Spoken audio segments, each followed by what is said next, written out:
A student and practitioner of metaphysics and New Thought philosophy since 1977, Reverend Lynn Williams is the living example of surviving and rebuilding a life after severe crisis.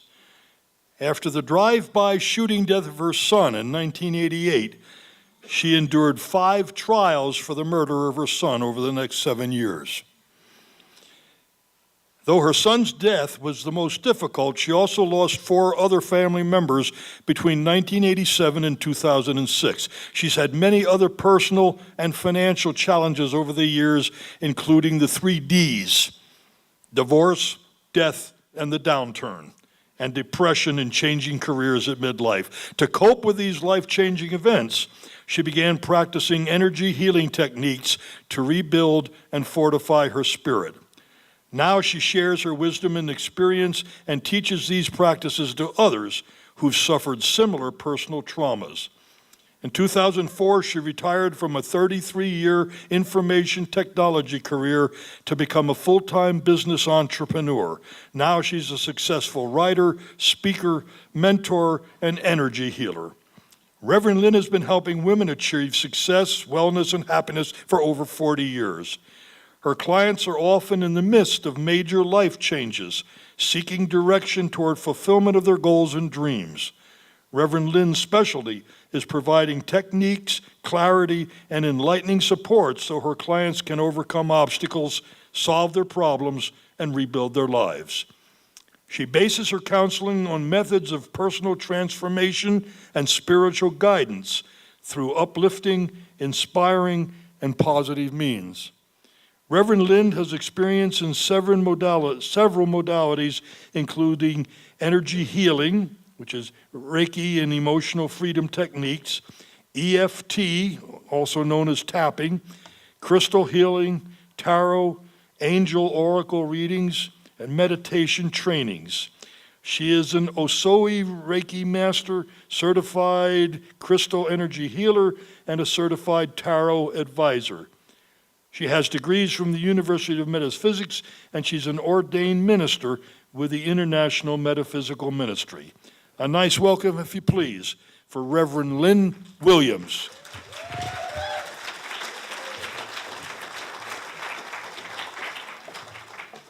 Thank you. Woo, who was that woman he was talking about? Just sit, stand, and listen to all of that and just reflect on it. And he's helping me, and I should go help him. You okay? Well, a lot of you know me, and many of you don't, but I am Reverend Lynn Williams. I want to say to you, good afternoon, practical mystics. Yeah, see, I know who's part of the group now, our Facebook group, our IMM Facebook group, and many of you are not on Facebook, and I understand that.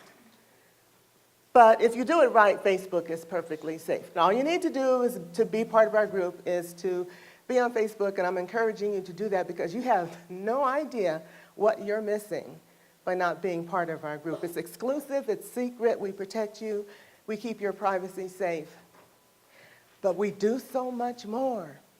One of the things is I teach the study guides, the bachelor's degree program, the master's degree program, the doctoral program. I'm your mentor. And since I started with Dr. Masters in 1977, and I've done all that stuff that you heard Don say and more, I know it pretty well because back in 1977, I began this journey that turned into something oh so much more, which is what I'm going to talk to you today about. My title was The Unexpected Journey from the Shadows into the Light. All of us know about the shadows. We live in the shadows. We have shadows. We know shadows. Shadows visit us. You know, we are surrounded by the dark side, the shadow world, whatever you want to call it. And most of us are trying to deal with that. And shadows aren't just dark beings and presences. The shadows are fear, worry, insecurity, lack of confidence, jealousy, anger, hatred, anything you can feel or experience that is not of God, not a quality of a God, is a shadow. And even though you are studying this material and you're making great progress, I can see that, I can feel it. This room has shifted us. So I know we are embracing this spiritual growth and awareness, and I know it's happening. But yet and still, many of us are struggling with the shadows. And the bad news is that's not going to change. You will deal with those entities, presences, your ego, your being, all your life. But you came to this university with a goal and an intention. And for most of you, that goal, that intention was, I'm going to get a degree. I'm going to get out there and make my mark on the world. And we can see some of the evidence of what we are doing because we've had some marvelous presentations over these last few days. I have been inspired and really changed and touched by what I'm hearing. And some of it's like, well, wow, I didn't know that. Maybe I should get their book, or I should talk to them. Or I've had people come up to me and tell me things that I've been asking, and I had no idea that they had this information for me. So I know that that energy is present. But it's this university, and I think Reverend Linda mentioned it, it's not your typical academic institution where you go get a piece of paper, you run through some books, you pass some exams, and they give you this paper that says, you are it. Go out there, get a job, build a business, make a career, whatever you plan to do. You put all those books away, and in most cases you sell them, because you don't ever want to look at them again. And you go and take this degree, which the corporate world accepts and says, oh, you made it. You get the credibility, you get the recognition. Yeah, you're somebody. And yet and still, there's all this dissatisfaction, lack of clarity, miscommunication, confusion. All of those shadow things are still there. Well, when you come to the University of Metaphysics, and you start studying the curriculum that our beloved Dr. Masters wrote and left for us, something unexpected happens. You begin a journey towards a goal, towards an accomplishment. What you expected was to get an education and get out there and make your mark on the world. What you didn't expect was that he was going to get inside your head, your heart, and your mind and transform you from the inside out. See, the academic world transforms you from the outside in, and our ego often gets in the way and blocks a lot of that, and it turns into something other than what we intended.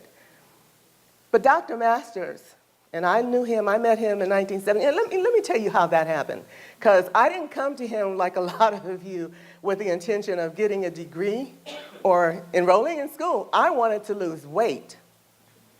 I had just given birth to my last child, and I was holding on to the fat. They call it baby fat. It was just fat. And I was holding on to it, and I was running a mile every day at lunch. Did that for a couple of months. Got on a diet. That lasted a couple of months. I think I lost 6 pounds. So one day, I picked up this magazine called The New Woman magazine, and it's defunct now. It's not even around anymore. But it had an article called Think Yourself Thin. And I thought, ooh, that sounds like my kind of diet. But I was born and raised in a traditional church, and I wasn't really sure of what this thinking thing was or that it would even work. So I pulled out something called a phone book. You guys, who's here is old enough to know what I'm talking about? The yellow pages. Well, I pulled it out and looked up metaphysics because the author's credit of this article was a man named Novell, and he said he was a metaphysician. Well, I didn't know what metaphysicians or metaphysics was. So I looked up metaphysics, and guess who I saw? I saw Dr. Masters in a display ad. His smiling face was there. And he had this organization called the National Metaphysics Institute, I think it was, or National Institute of Metaphysics. But anyway, so I called him. And this wonderful lady by the name of LaVon, and she's not with us anymore, but she had this wonderful dancing voice, and she answered the phone, and I asked her about this, can you really think yourself thin? And she said, oh, of course you can. And I said, well, what is this metaphysics? And she started to explain it, and she said, you know, Dr. Masters is having an introductory program this Wednesday to his Meditation Dynamics program. You should come and listen to him, and if you like what you hear, you can enroll, and that's the beginning of how to think yourself thin. So I was like, okay. Now remind you, this is in the 70s, and there were cults, there was Jim Jones, there was people kidnapping their family members from these cults and deprogramming, and I was born and raised in a Baptist church. My mother was the organist, so you know we were there every time the doors opened. And so I decided to go and see what was going on, and I didn't tell anybody. I just went. That Wednesday night, this very attractive, tall man with white hair came out in a light blue suit and stood in front of the podium and started talking about this thing called meditation. And all I kept thinking was, you're not going to get my mind. You're not going to reprogram me, because I don't, and he didn't mention transcendental. He just talked about meditation. But what he said resonated with me so strongly, and it made so much sense to me deep down inside, I decided to try it out. Now, back then, you had to take meditation dynamics 1 lesson a week. He didn't give you a book and let you go home and read it, and then you do it at your own pace. We had 1 lesson per week, and it was 8 weeks. It took me about 6 weeks to learn all the techniques that most of you guys have skipped over because you didn't read the meditation book you got with your materials. But it took about 6 weeks, but I stuck with it. And I noticed right after the 2nd or 3rd week, things started to change. My life started to change, and I wasn't expecting that. I wanted to lose weight. I didn't want to go in this spiritual path, but I was hooked. And I guess from there you can say the rest is history. So what I'm trying to explain or share with you is whatever your reason for coming to the university is, was, or you think it was, the truth is there was an inner calling, a part of your spirit that said you need to go here. You need to connect with this organization because there's something here that you need, whether you know it or not. So now I'm going to step on some toes because I'm going to talk about rushing through the program to try to get to your degree and missing the blessing. Because see, the blessing is not in getting the degree. I mean, yeah, that's an achievement. It's a major goal. I'm not putting anybody down. But the blessing is in the study. The blessing is in the transformation. The blessing comes from you paying attention to what he says. He didn't spend a lifetime writing these books so we could rush through them and go out in the world and still be confused. He poured his life, his heart, and all of his unconditional love in it so that we and those that we connect with could change the world, could change ourselves so we could learn what truth was, who we are, what joy is, what love is, what compassion is. Most of us are still struggling with that, especially the self-love part. But that was his intention because he knew if he could get us on a spiritual path of awakening and awareness, that God would take care of the rest. But you can't get there by rushing through the material because you want to take the exam because they've made it so easy. Yeah, I know, it's open book. But the point is, see, and he says in his study guide, the book that you get that tells you how to do the program, he tells you, read a lesson for 7 days, practice it, do the treatments, do the affirmations, do the meditations, do what I call the VMAP. Those of you in the group know what I'm talking about. Visualization, meditation, affirmation, and prayer. Those are your 4 tools that are in the toolkit he has given us. With those tools, you can do anything. But when you rush through the book and you miss the tools and you don't do the practice, you don't understand how they work, and so you can kind of come out of the whole process wondering what just happened. You know changes are coming and you can feel some shifting, but you have missed the message because you've rushed through the process. But if you take the time, and this is what I tell the students in our webinars, if you take the time, even if you are a graduating doctoral student with multiple degrees, I advise you, suggest, or encourage you to go back to the bachelor study guides and review them like you would the Bible, because that's what it is for you. He has given us such incredible information, such incredible tools that if you use them, They will work like magic for you. And I'm here to tell you, all that stuff I went through, I wouldn't be here if it weren't for what Dr. Masters trained and taught me to do all those years ago. Because there was times that I was suicidal. And the only thing that kept me from doing it was the thought that karma would get me and I'd have to start all over again. And I thought, I've gone too far with this lesson to start this class again. So I stuck with it, and I just really wholeheartedly dove into the program and did what he said, and things started to change. And the minute I surrendered to Spirit and said, okay, I'm tired of fighting, resisting, complaining, and whatever else I was doing, just tell me what I need to do. Tell me what I got to change.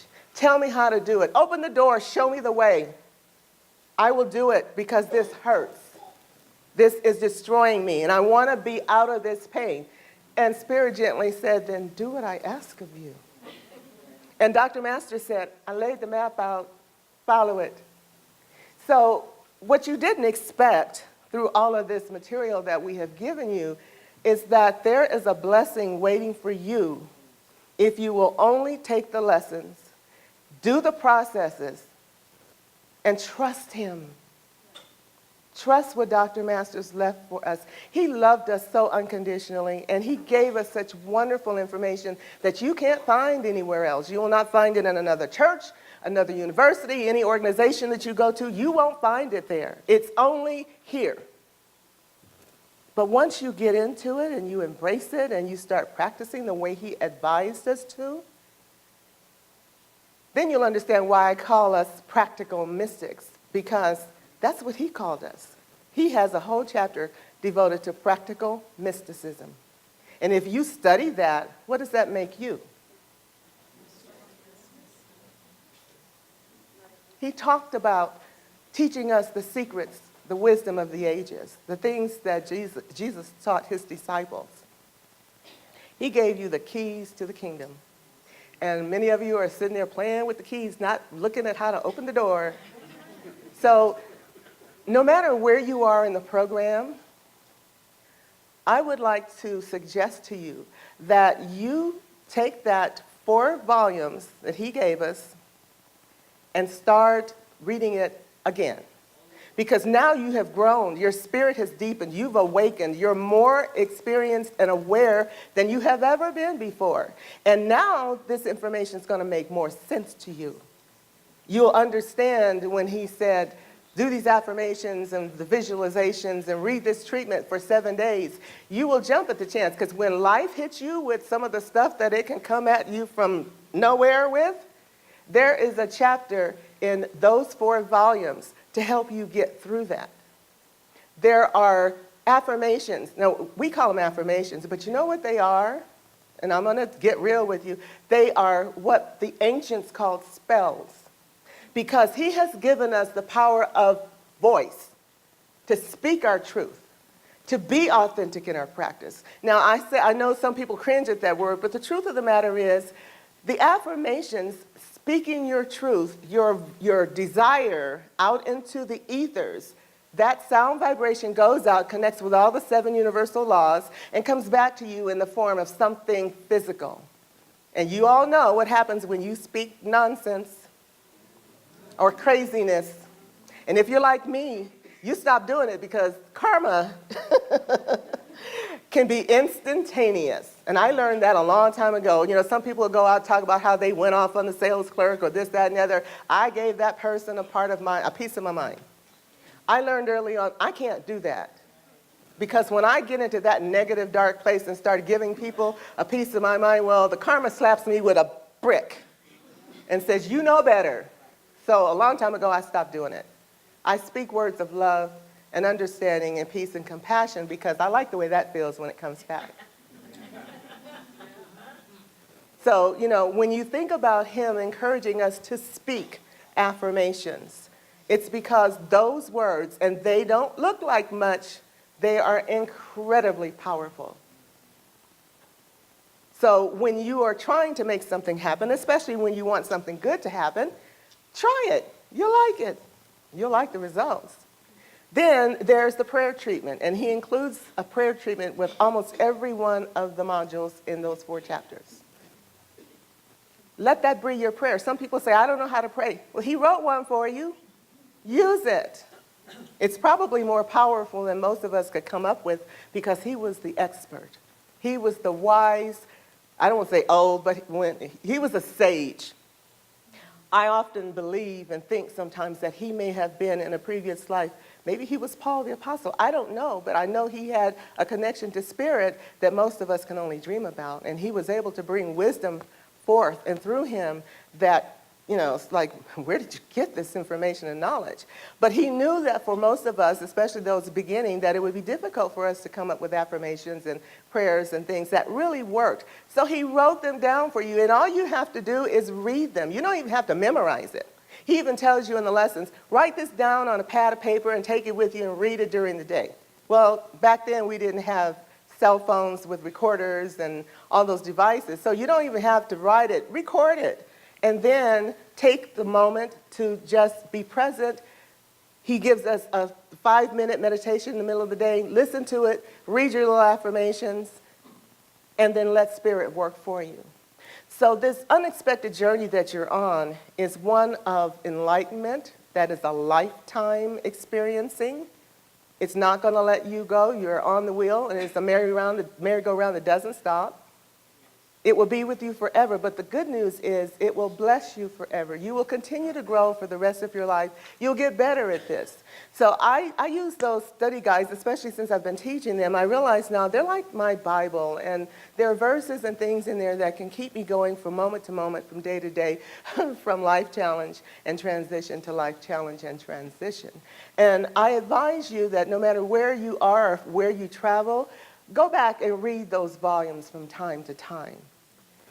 Remind yourself of who you are and why you're here and how much you already have in your hands. We have 4 little books of spiritual magic that are waiting for you to embrace, to become, to use for not only your own healing and growth, but for those around you. Everybody out there is looking for a solution, and you have it in black and white. You don't have to go anywhere else. You got everything you need, sitting at home in a box. So when you leave here today, if you do nothing else, go home, pull out those volumes, and read them again. And if you don't want to do it on your own, join our club. It is a club. Our Facebook group. I take you through a lesson every week. Every Saturday morning, we record them, we replay, we put them available as a replay. Some of them are on the website. So however you choose to do it, remember him and honor him, because he loved us. And I love you too. Thank you.